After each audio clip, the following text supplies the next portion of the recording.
لیکن ہمیں اور آپ کو بیٹھ کے یہ مسئلے حل کرنے ہیں. وہ جو 1000 میل دور سے بھائی آ رہا ہے، احمد شاہ ابدالی ہو یا نادر شاہ ہو، تو جو بھی ہو، جس کو بھی آپ بلاتے رہے تاریخ میں، وہ آ کے قتل عام ہی کرتا ہے، وہ آ کے آپ کے لیے کوئی بھلائی نہیں سوچتا. آپ کو، ہم سب سندھ کے باشندے ہیں، ہمیں مل جل کے رہنا ہے. جو بھی شکایتیں ہیں وہ ہم آپس میں بیٹھ کے طے کریں گے. اچھا سر، تو یہ بھی مجھے بتائیے گا کہ متحدہ قومی موومنٹ کی جانب سے الگ صوبے کا، یعنی علیحدہ صوبے کا بھی مطالبہ کیا جاتا ہے، تو مطلب سر آپ کیا سمجھتے ہیں، کیونکہ اب آبادی اتنی بڑھ گئی ہے، خاص طور پہ کراچی یا حیدرآباد کی اگر بات کی جائے، سر ویسے ورکنگ یونٹس آپ نہیں سمجھتے کہ ورکنگ یونٹس کے طور پہ اب پاکستان کے موجودہ صوبے جو ہیں نا سر، وہ ناکافی ہیں؟ اگر یہ چھوٹے ورکنگ یونٹس بنا دیے جائیں تو زیادہ بہتر گورننس ہو سکتی ہے. دیکھیے، ہم نے سرائیکی صوبے کی حمایت کی ہے، اور اس کی بنیادی تھیسس میں نے لکھی ہے کہ ہم سرائیکی صوبے کی حمایت کرتے ہیں، لیکن ہم کراچی کا صوبے کی مخالفت کرتے ہیں. تو اس کی کیا وجہ ہے؟ وجہ یہ ہے کہ ہم نے بنیاد معاشی پسماندگی رکھا ہے کہ جن علاقوں کو نظر انداز کیا گیا ہے، جو معاشی طور پر پسماندہ ہیں، جہاں لوگ جو ہیں وہ نقل مکانی کرنے پہ مجبور ہیں، ان سے یہ بات کی جا سکتی ہے. لیکن جہاں آپ کا ایجوکیشن ریٹ، اگر لٹریسی ریٹ 90% ہے، اور اگر آپ کے ایوریج انکم جو ہے وہ ملک میں سب سے زیادہ ہے، اگر ذرائع روزگار ہیں، اگر ہر ایک یہاں پہ آ رہا ہے روزگار کے لیے یا علاج کے لیے، یعنی امیر بھائی الگ نہیں ہو سکتا. امیر بھائی کو، غریب بھائی کو برابر لانے کے لیے یہ کچھ کرنا پڑتا ہے. اس میں یہ ہمارا فرض ہے اور یہ انسانی فرض ہے. سر یہ بھی آپ سے جاننا چاہوں گا، بات کی جو بات کٹ رہی ہے وہ بات بھی اہم ہے کہ دیہات جو ہیں وہ سینکڑوں سال سے گزارا کر رہے ہیں شہروں کے بغیر. شہر ہفتے بھر گزارا نہیں کر سکتے. اچھا سر، یہ مجھے بتائیے گا کہ یعنی سر جب یہ بات کی جاتی ہے، خاص طور پہ چاہے وہ وفاق سے مداخلت کی بات ہو یا پھر صوبے کی بات ہو، سر متحدہ قومی موومنٹ پاکستان کا یہ کہنا ہوتا ہے کہ کراچی کی جو شہری آبادی ہے یا سندھ کی جو شہری آبادی ہے، کراچی ہو حیدرآباد ہو، یہاں کے لوگوں کے جو حقوق ہیں انہیں وہ نہیں دیے جاتے، یعنی انہیں پراپر ریپرزنٹیشن جابز میں نہیں دی جاتی. اگر ہم سول سروسز کی بات کریں، اسسٹنٹ کمشنرز کی تعداد جو متحدہ قومی موومنٹ پاکستان اکثر اپنی پریس کانفرنسز میں بتاتے ہیں کہ جی اس میں تقریباً 80% لوگ سندھ کے دیہی علاقوں سے تعلق رکھنے والے ہوتے ہیں، کراچی کو ریپرزنٹیشن نہیں ملتی. اسی طرح مختلف سرکاری ملازمتوں میں بھی کراچی کو ریپرزنٹیشن نہیں دی جاتی، بلکہ یہ کہنا ہے کہ جب کوٹا سسٹم تھا شاید اس وقت پھر بھی 40% ریپرزنٹیشن مل جایا کرتی تھی، اب وہ کم ہو کے 10 سے 15% پہ چلی گئی ہے. سر اس حوالے سے کیا کہتے ہیں آپ؟ کوٹا سسٹم ختم ہو کے، جو اول تو ابھی تک ہے وہ، لیکن ختم ہو کے کیا چیز آئی ہے؟ میرٹ پہ آیا ہے نا. اور اگر آپ میرٹ کو تباہ کر دیں گے شہر کے اندر، یعنی میری سمجھ میں مطلب سب سے زیادہ جو دکھ ہے مجھے وہ اس بات کا ہے کہ اس شہر میں ایک سے ایک پڑھا لکھا آدمی اور ایک سے ایک، مطلب ہم سیاسی کارکن تھے لیکن امتحانات میں ہم ٹاپ کرتے تھے.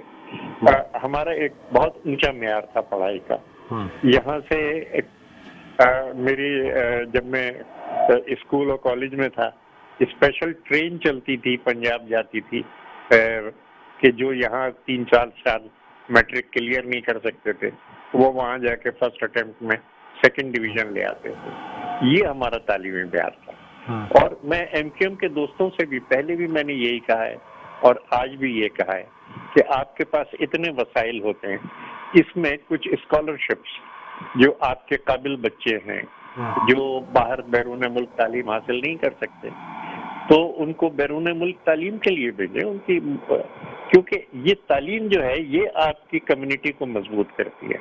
اگر آپ تعلیمی پسماندگی کا شکار ہیں تو پھر آپ ہر فرنٹ پہ پیچھے جائیں گے. سر یعنی آپ یہ کہنے کا مقصد یہ ہے کہ اوپن میرٹ پہ جو سندھ کے دیہی علاقوں سے جو اسسٹنٹ کمشنرز یا پولیس کی بات کی جائے یا سرکاری ملازمتوں کی بات کی جائے، تو آپ یہ کہہ رہے ہیں کہ وہ چونکہ میرٹ پہ زیادہ ہوتے ہیں اس لیے آتے ہیں، دیکھیے امتحانات ہوتے ہیں. اب اسکول کے ٹیچروں میں پہلے اپوائنٹمنٹ ہو جایا کرتے تھے, 7-8 سال سے امتحانات ہو رہے ہیں, اور امتحان میں ایگزامنر کو پتہ بھی نہیں ہے کہ اب باقاعدہ ایک ٹیسٹنگ کا سسٹم بن گیا ہے. تو اس کے اندر آپ اپنے ٹاپ کریں, آپ کو there is always a place at the top. آپ کو کیا پریشانی ہے؟ یعنی میری چھوٹی بہن صادقہ صلاح الدین انڈس ریسورس سینٹر جو چلاتی ہیں, کوئی 200 اسکول وہ چلا رہی ہیں, ان کے سارے اساتذہ اس ٹیسٹنگ سسٹم کے اندر وہ پوزیشنز لا کے اور اوپر چلے گئے. اب وہ نئے اساتذہ ٹرین ہو رہے ہیں. تو اس کو ہمیں بہت بہت اہمیت دینی چاہیے کہ شہروں کے اندر ہمارا تعلیمی معیار کیوں گر رہا ہے اور اس کو کیسے ٹھیک کیا جائے. اچھا سر, اب کچھ بات ہم کرنا چاہیں گے سینٹ میں جو رائے شماری ہونی ہے تحریک عدم اعتماد پہ سینٹ کے چیئرمین کے خلاف, صادق سنجرانی صاحب کے خلاف, جس میں یہ کہا جا رہا ہے کہ اپوزیشن کے پاس نمبرز تو پورے ہیں, اب سوائے اس کے کہ کچھ نہ کچھ انڈر دی ٹیبل بات ہو اور کچھ جو آپ کے سینیٹرز ہیں وہ اگر اس تحریک عدم اعتماد کے حق میں ووٹ نہ دیں تو تبھی جو سینٹ کے چیئرمین ہیں صادق سنجرانی وہ برقرار رہ سکتے ہیں. اسی حوالے سے ایک زہرانہ بھی دیا گیا ہے پاکستان پیپلز پارٹی کے چیئرمین بلاول بھٹو زرداری کی جانب سے, جس میں جو کہ اپوزیشن سینیٹرز کے اعزاز میں دیا گیا, اور یہ کہا گیا کہ بہتر یہ ہوگا کہ صادق سنجرانی صاحب خود مستعفی ہو جائیں. سر, آپ کل کی اس رائے شماری جو کہ تحریک عدم اعتماد کے لیے کی جائے گی, کیا سمجھتے ہیں, کیا اسپیکولیشنز ہیں آپ کی؟ دیکھیے, پہلے یہ تھا کہ کچھ لوگ بک جائیں گے, اب وہ اگر نہیں بک رہے تو پھر وہ رزلٹ جو ہے, اور یہ جو کہا جا رہا تھا کہ ہم اتنے کر لیں گے, تو میرے خیال سے یہ کوئی فخر کرنے کی بات نہیں ہے, کیونکہ نمبر جو ہیں وہ آپ کے سامنے ہیں سر. اچھا, جو بات ہے اصل, جو پیچھے بات ہے, اور ابھی میں نے ایک اور ٹی وی چینل پہ کہی ہے, وہ یہ کہ جو پرنسپل کنٹراڈکشن ہے, جو اصل تضاد ہے, وہ اسٹیبلشمنٹ اور جمہوریت کا ہے. اور اس کے اندر سیدھی سی بات ہے, سینٹ جو ہے وہ ایک دیوار بن کے کھڑی ہوئی تھی اسٹیبلشمنٹ کے خلاف, اور جمہوریت کی حفاظت کر رہی تھی. اور اس میں ہر ایک نے, ہمارے سیاسی مخالفین نے چیئرمین رضا کی تعریف کی کہ چیئرمین رضا کس طریقے سے وہ اداروں سے ڈائیلاگ بھی کر رہے تھے. محترم چیف جسٹس جمالی تشریف لائے, انہوں نے سینٹ کو ایڈریس کیا, سوالات کے جواب دیے. ہمارے chief of the army staff تشریف لائے, انہوں نے بھی ایڈریس کیا. ISI نے ایڈریس کیا, سینیٹرز کے سوالات کے جواب دیے. تو وہ ایک ڈائیلاگ بھی اوپن کر رہے تھے, لیکن ساتھ ہی ساتھ یہ بات تھی کہ ہر ایک اپنے اپنے آئینی حدود کے اندر رہ کے کام کرے. تو یہ چیز Senate house of the federation روک سکتی ہے, اور لیکن اس کے لیے چیئرمین کی یہ ذمہ داری ہے کہ وہ جمہوریت کا ساتھ دے, اسٹیبلشمنٹ کے حکم پہ نہ چلے. سر, اب آپ سے سر آپ ہی کی باتوں سے کچھ سپلیمنٹری سوالات ہیں جو میں آپ سے ون بائی ون کرنا چاہوں گا. سر, پہلی بات تو میں آپ سے یہ پوچھنا چاہوں گا کہ جب یہ سینٹ کے یعنی چیئرمین کے انتخابات ہوئے تھے سر, اس میں پاکستان پیپلز پارٹی نے صادق سنجرانی کو ووٹ دیا سر. تو سر کیا وجہ تھی, مطلب اس وقت یعنی پاکستان تحریک انصاف کے امیدوار کو ووٹ دینا, اور اب جبکہ احتساب کا عمل تھوڑا سا تیز ہے تو پھر اب یہ تحریک عدم اعتماد لانا, سر اب کیا پوائنٹ آف ویو چینج ہوا ہے پاکستان پیپلز پارٹی کا صادق سنجرانی کے حوالے سے؟ ہم نے کیوں یہ کیا تو اس کا میں ایک تجزیہ آپ کی خدمت میں پیش کر سکتا ہوں جی.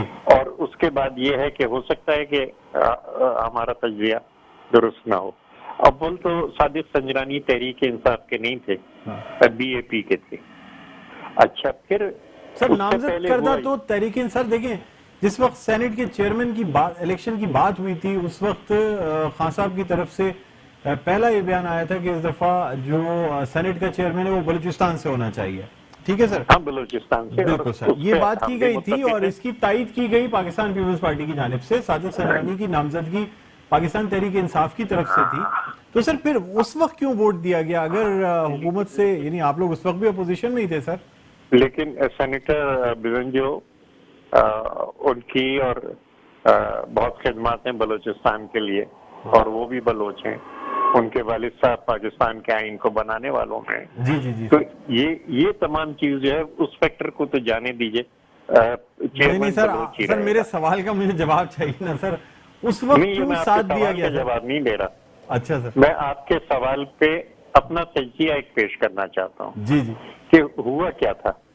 ہوا یہ تھا کہ ایک مطلب اچانک ہمیں پتہ چلا کہ اسٹیبلشمنٹ نے پاکستان مسلم لیگ کے ممبر جو تھے وہ توڑ لیے، اور یہ چیز سیاست کے لیے انتہائی نقصان دہ تھی، اور وہ سارے کے سارے اسٹیبلشمنٹ نے توڑ لیے. اب ہمارے سامنے دو آپشن ہیں. یا تو آپشن یہ ہے کہ ہم جو ممبران نکلے، اور بلوچستان بہت سینسٹیو ہے، ان کو اسٹیبلشمنٹ کی گود میں جانے دیں، یا پھر ان سے ان کو انگیج کریں اور ان سے بات چیت کریں، اور ہم کہیں کہ بھائی ایک دوسرا آپشن بھی ہے اور وہ ایک سیاسی آپشن بھی ہے. تو یہ ہم اس پہ گئے. ہمارا ایک بھی ممبر نہیں تھا بلوچستان کے اندر، لیکن ہم نے انگیج کیا ان لوگوں کو جن کو کہ اسٹیبلشمنٹ نے اپنی پارٹی سے ہٹایا تھا. اور پھر جس وقت کہ ان کی یہ ڈیمانڈ آئی کہ چیئرمین بلوچستان سے ہونا چاہیے، تو ہم نے کہا کہ بسم اللہ یہ کر لیجیے. تو اب یہ سیاسی فیصلہ ہمارا صحیح تھا یا غلط تھا، لیکن بات وہی تھی کہ یہ تمام حضرات کیا یہ اسٹیبلشمنٹ کے ساتھ ان کو ہم جانے دیں اور بالکل ان کو ہم بے تعلق ہو جائیں، لا تعلق ہو جائیں ان سے، یا یہ کہ ان سے ایک سیاسی ڈائلاگ ابتدا کریں. پریزیڈنٹ زرداری نے یہ فیصلہ کیا. جی سر، آپ نے سر بالکل صحیح تجزیہ پیش کیا. میں اس پہ کوئی کمنٹ تو نہیں کر سکتا، نہ چینل یا چینل کے ہوسٹ کا اس رائے سے کوئی تعلق نہیں ہے. سر آپ سے ایک لاسٹ سوال میں کرنا چاہوں گا کیونکہ وقت محدود ہے. سر جس وقت یہ سینٹ چیئرمین کے الیکشن کی بات تھی سر، اس وقت ایک نام اور بھی تھا، یعنی وہ میاں رضا ربانی، جو کہ آپ کی پارٹی سے جن کا تعلق تھا، اور پاکستان مسلم لیگ نواز کی جانب سے، بلکہ اس وقت کے سربراہ کی جانب سے یہ ڈائریکٹ اسٹیٹمنٹ بھی دیا گیا تھا کہ اگر میاں رضا ربانی پاکستان پیپلز پارٹی کے سینٹ کے چیئرمین کے امیدوار ہوتے ہیں تو پاکستان مسلم لیگ نواز انکنڈیشنل ووٹ دے گی. سر یہ بات تو کلیئر تھی سر، لیکن اندر کی خبریں کچھ اور ہیں سر. شاید میاں رضا ربانی صاحب سے کچھ لوگ خوش نہیں تھے، جس کی وجہ سے انہیں سینٹ چیئرمین کے لیے نامزد نہیں کیا گیا تھا. سر میاں رضا ربانی کی جو حمایت ہو رہی تھی وہ ان کی پرفارمنس کی وجہ سے. جی جی جی سر. اور ظاہر ہے کہ ہمارے چیئرمین تھے وہ، اور ایک طریقے سے وہ جو بھی کوئی کام ہوتا تھا، یہ ہوتا تھا، تو اس میں مجھے یاد رکھتے تھے کہ تاج بھائی ذرا سا یہ دیکھ لیجیے. لیکن ٹکٹ نہیں دیا گیا نا سر چیئرمین شپ کا. لیکن یہ جو ہے نا معاملہ، یہ وہی ہے. اچھا سر. کہ ہم اپنے کینڈیڈیٹ کو پیچھے ہٹا دیتے ہیں تاکہ یہ بات نہ ہو کہ جی ہماری کوئی غرض تھی یا کوئی اس قسم کی بات تھی. لیکن یہ کہ سینیٹر رضا ربانی ایک بہت معزز و محترم ہے، اور اپنی پرفارمنس کی بنیاد پہ، اپنے اصولوں اور ایمانداری کی بنیاد پہ محترم ہے. ٹھیک ہے سر، بہت شکریہ. سینیٹر تاج حیدر صاحب، سینئر رہنما پاکستان پیپلز پارٹی، ہمارے ساتھ بیپر پر موجود تھے. بہت شکریہ آپ کے وقت دینے کا. ناظرین یہاں ایک چھوٹا سا وقفہ لینا چاہیں گے، وقفے کے بعد دوبارہ آپ کی خدمت میں حاضر ہوتے ہیں. دیکھتے رہیے پروگرام خبر کی خبر.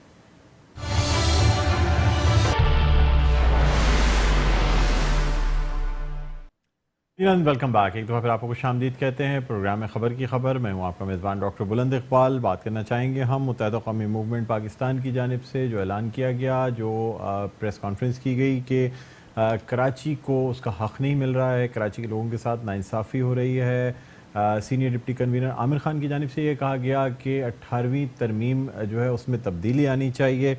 فیصل سبزواری کا یہ کہنا تھا کہ حقوق پامال کیے جا رہے ہیں، شہری علاقوں کے مسائل کے حل کے لیے آئین یاد نہیں آتا، سالڈ ویسٹ مینجمنٹ کچرا نہیں اٹھا رہی، اختیار بھی لے لیا ہے، کراچی کو توڑنے کے آرڈر دیے گئے تھے، اب اسے بنانے کے بھی آرڈر دینے چاہیے.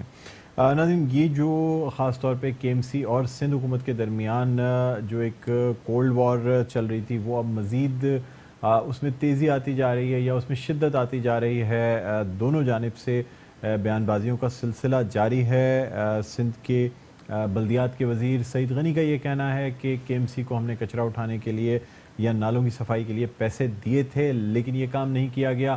فی الحال ہمارا ٹارگٹ جو ہے وہ علاقوں سے پانی نکالنا ہے، اس کے بعد KMC سے پوچھیں گے کہ کام کیوں نہیں ہوا۔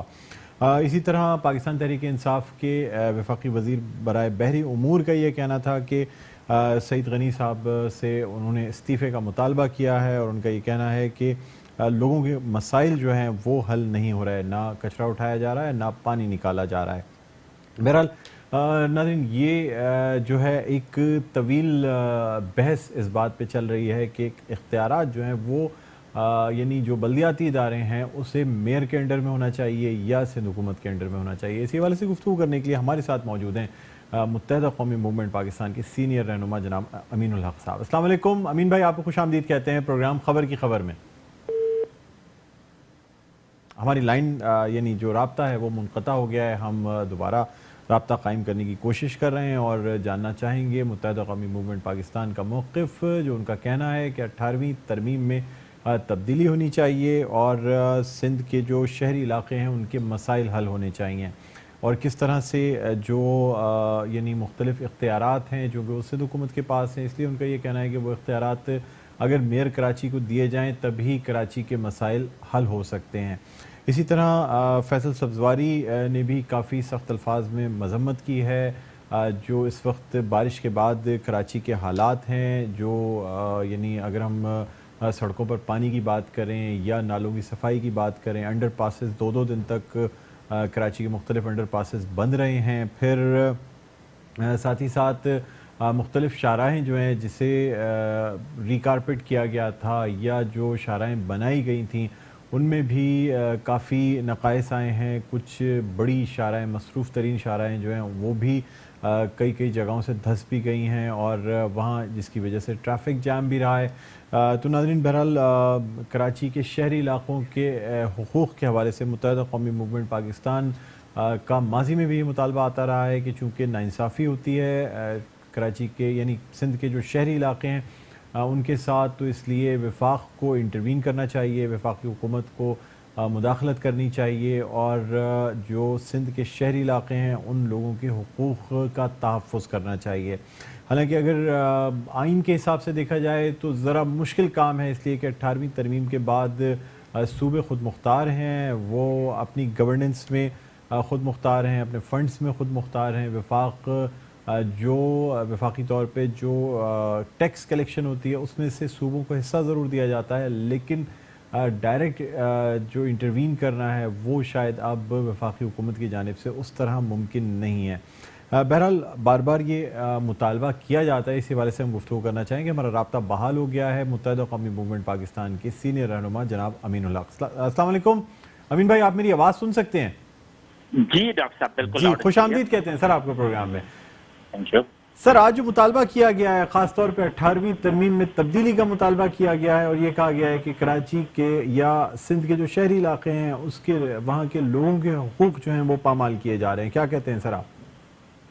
دیکھیں ڈاکٹر صاحب، جیسے جیسے وقت گزرتا جا رہا ہے کراچی کے عوام کا، حیدرآباد کے عوام کا، میر پرخاص کے عوام کا صبر لبریز ہوتا جا رہا ہے۔ ہم تو امید لگائے بیٹھے تھے کہ جب صوبائی حکومت کے بعد وفاق سے پیسے آئیں گے تو وہ پیسے لازمی طور پہ منصفانہ طور پر نیچے تقسیم کیے جائیں گے، لیکن میں سمجھتا ہوں کہ 2 دن پہلے جب پیر کے دن کراچی ڈوب رہا تھا، ٹھیک ہے، اور سندھ حکومت چین کی بانسری بجا رہی تھی، کراچی کے میں ہلاکتوں پہ ہلاکت ہو رہا تھا اور سندھ حکومت بلیم گیم کھیلنے پہ لگی ہوئی تھی۔ میں سمجھتا ہوں کہ اب کراچی کے عوام کا، حیدرآباد کے عوام کا صبر کا پیمانہ لبریز ہو رہا ہے اور اب ہمارا یہ مطالبہ کرنا حق بجانب بنتا جا رہا ہے کہ اگر، آج میں لفظ اگر کا استعمال کر رہا ہوں، کہ اگر منصفانہ طور پر وفاق 18ویں ترمیم کے نام پر NFC سے جو پیسے صوبائی حکومت کو ملتے ہیں، آپ کے علم میں ہوگا کہ اس بجٹ میں NFC کے نام پر 32% صوبوں کا اضافہ کر دیا گیا ہے اور اب صوبائی حکومت کو سالانہ لگ بھگ 800 ارب ملنا ہے، 800 ارب، لیکن اس 800 ارب میں سے کراچی کے اوپر 5 ارب بھی خرچ کرنے کو تیار نہیں ہوتے ہیں۔ کراچی کا انفراسٹرکچر تباہ و برباد ہوتا چلا جا رہا ہے، کراچی کے وہاں پانی کے بوند بوند کو ترس رہے ہیں، سیوریج سسٹم نام کی کوئی چیز نہیں ہے، اور اوپر سے آج آپ نے دیکھا ہے کہ جو صوبائی وزیر بلدیات تھے جن کو MKM پاکستان مطالبہ کرتی ہے کہ ان کو فوری طور پر وزارت سے برطرف کیا جائے، ریپیٹ کرتا ہوں، ان کو برطرف، ان کی نااہلی